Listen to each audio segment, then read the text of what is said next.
He thought he ruled the courtroom, but one man's silence would bring his empire crashing down.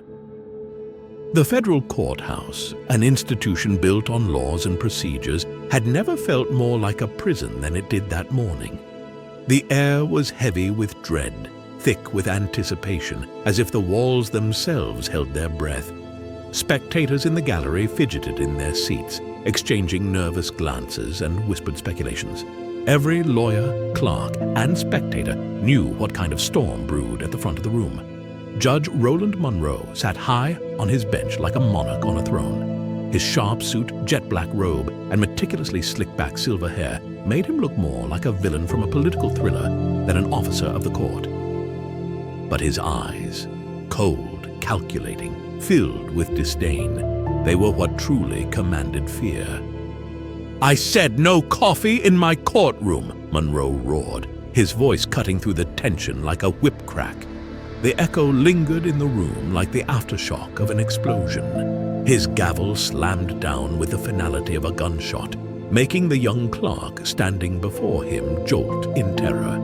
She was barely in her 20s, fresh-faced and full of nerves. The tray in her hands trembled, nearly spilling its contents onto the polished floor. Her lips parted in apology, but no words came. Her cheeks flushed red with embarrassment as she stumbled backward, nearly dropping the stack of case files she clutched like a shield. Monroe sneered, his lip curling. "If the defense isn't present in 2 minutes, I'm issuing contempt charges." His voice was calm now, too calm, the kind of calm that dripped with malice. He scanned the room with eyes that felt like blades, cutting through each soul who dared meet his gaze. Lawyers shrank into themselves, spectators lowered their heads. Even the seasoned prosecutor shifted uncomfortably. Monroe didn't just command his courtroom, he ruled it. And this morning, he was waiting for someone in particular. The clerk, now back at her desk, nervously checked the time. Whispers floated through the room like smoke. The case was about to begin, and yet everyone, even the opposing counsel, seemed more afraid of the judge than concerned with the actual trial. They all knew Judge Monroe wasn't here for justice, he was here for control. But the man Monroe was waiting for wasn't coming to bow. The heavy oak doors creaked open, and all eyes turned in unison. J.D. Vance Carter entered the courtroom with the quiet authority of a man who understood power and wasn't intimidated by it. His dark navy suit was simple, his tie modest. But it wasn't his clothes that commanded attention. It was his presence. He walked with measured steps, neither rushed nor hesitant. His eyes swept over the gallery, acknowledging the clerks with a polite nod. His posture was impeccable, every movement calculated, controlled. He didn't look at Monroe, not yet. Judge Monroe watched him like a hawk tracking prey. His fingers tapped rhythmically on the arm of his chair, each beat louder than the last. Irritation danced in his eyes. Carter moved to the witness stand and waited. No grand entrance, no dramatic pause, just calm. "Let's get something straight," Monroe said, leaning forward, each word laced with contempt. "I don't care what title you hold in Washington. In this courtroom, I am the law. Is that clear, Mr. Carter?" A silence fell over the courtroom. The challenge hung in the air. Carter met Monroe's eyes without flinching. "Crystal clear, Your Honor," he replied evenly. "I'm here simply as a witness to the truth." Something flickered in Monroe's eyes, annoyance, uncertainty. Whatever it was, he buried it beneath a scoff. "We'll see about that." The gavel cracked again. The trial had begun. In a place ruled by fear, the first crack had formed. The defense attorney rose to his feet, an experienced man with the weathered face of someone who'd fought more legal battles than he cared to count. But even he treaded carefully. "Your Honor," he began, voice steady, "we are here today to establish the facts surrounding Mr. Sterling's charitable contributions and financial transparency." Judge Monroe rolled his eyes. "Save the campaign speech, Counselor. This isn't a rally. Move on." The attorney faltered, if only slightly. "Of course, Your Honor. As part of our evidence, we intend to present documented proof." "I said move on," Monroe barked. The gallery gasped, the tension thickening. Monroe wasn't just irritated. He was volatile. J.D. Carter sat quietly, observing. Every word, every shift in tone, every breach of procedure. Then came the moment Monroe had clearly not prepared for. "Your Honor," Carter said, standing, "I have with me records detailing Mr. Sterling's charitable donations, including documentation from the March Foundation and related fiscal meetings." Before the papers even reached the bench, Monroe snapped. "Those records are inadmissible!" he roared, gavel slamming down. "Sit down!" The courtroom froze. Even the prosecution team exchanged wary glances. No one had objected. No legal basis had been argued. Yet Monroe had already ruled, emotion first. The defense attorney stood, his voice calm but firm. "On what grounds, Your Honor?" Monroe's face twisted. "Don't you dare question me. One more word, and you'll be joining your client in contempt." But the damage was done. J.D. Carter saw it. The gallery saw it. Monroe wasn't judging a case. He was defending himself.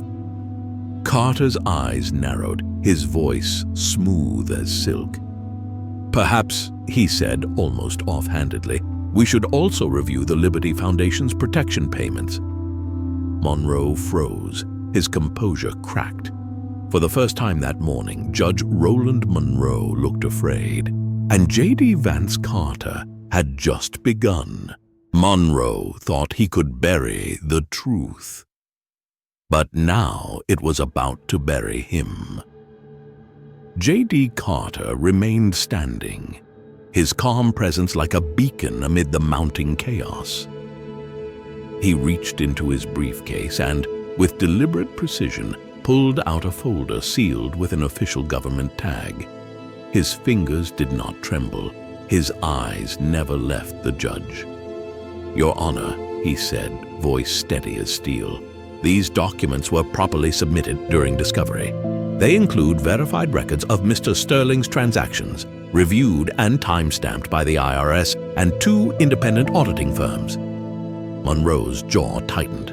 His hands gripped the arms of his chair so tightly, his knuckles blanched. "I don't care what documents you brought," Monroe snarled. "They are not recognized in this court." "But they were legally entered into the record, sir," Carter replied, his tone neutral, respectful, yet unyielding. The courtroom watched like an audience witnessing a dam about to burst.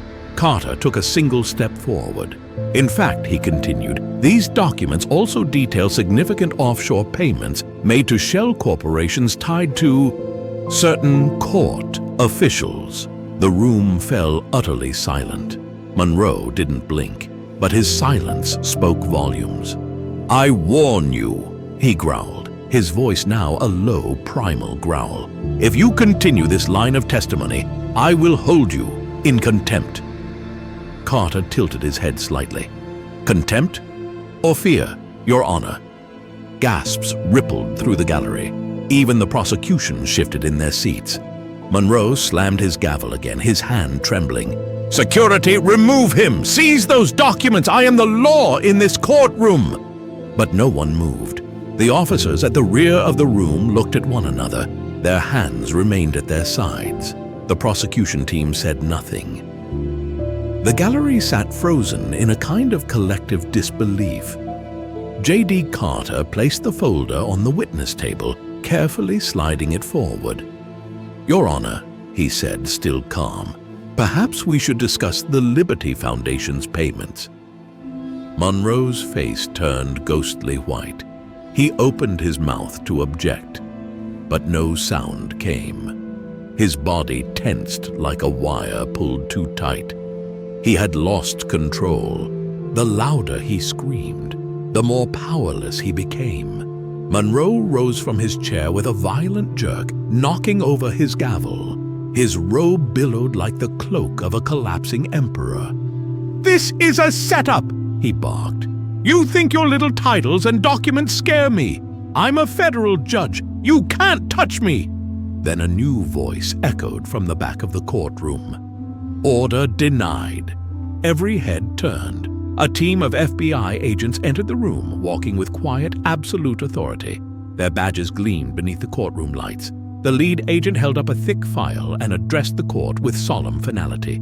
"This court is now under federal investigation for corruption, bribery, and obstruction of justice." Monroe stumbled back into his chair, his mouth opening and closing like a fish gasping for air. He looked not like a judge, but like a cornered man, a man who had just realized the end was not coming. It was already here. J.D. Carter sat unshaken.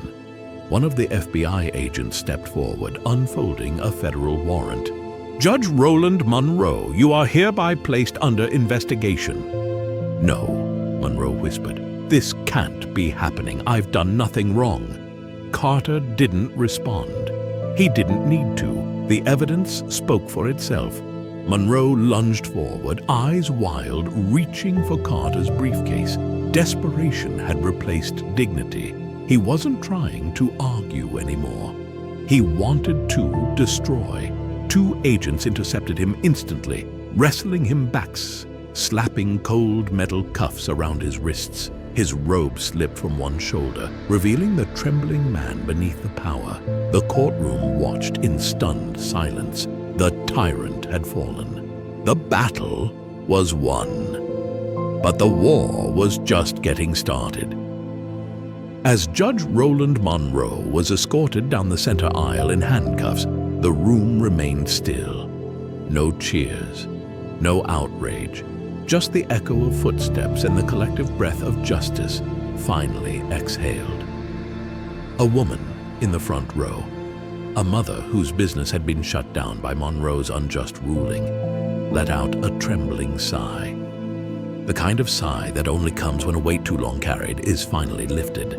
Outside the courthouse, chaos erupted. Cameras flashed. Reporters screamed questions. Headlines were already spreading. Inside, J.D. Carter calmly packed his briefcase. He turned to the defense attorney, who was staring at the evidence folder with wide eyes. "Sterling's case?" Carter asked. "Dismissed," the attorney said. "With that level of judicial misconduct, there's nothing left to prosecute." Carter nodded once, then looked back at the empty judge's bench. "There will always be people like Monroe," he murmured, "but there will always be people like us, too." He walked toward the exit, past the stunned gallery, past the fallen gavel still lying on the floor. He didn't need applause. He didn't need thanks. The truth had done what it always does when given the chance. It prevailed.